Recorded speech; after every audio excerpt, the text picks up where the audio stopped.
आया होगा।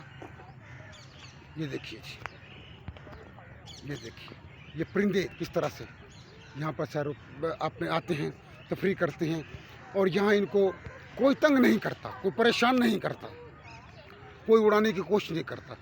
आज़ादाना फ़ज़ा में आते हैं और आज़ादाना फ़ज़ा में रहते हैं, और लोग यहाँ पर आते हैं और तफरी करते हैं।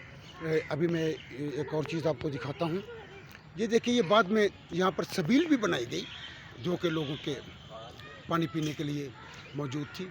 और इसके साथ साथ अगर आपको दिखाई दे तो यहाँ पर ऊपर देखें, कुछ आपको डब्बे नुमान दिखाई दे रहे होंगे, वो जानवरों के लिए घोंसलों का काम देते थे। और ये बहुत पुराने यहाँ पर लगे हुए हैं, ताकि वो जानवर जो अपने घोंसले बनाना चाहें वो इनको इस्तेमाल कर सकते थे। बहुत शुक्रिया। उम्मीद है कि आपको ये लॉरेंस गार्डन का सफ़र मेरे साथ जो आपने किया पसंद आया होगा। और ये देखिए, ये रवश दूर तक जा रही है जो आपको दिखाई देगी। बहुत अपना ख्याल रखिएगा। बहुत शुक्रिया। बड़ी नवाज़।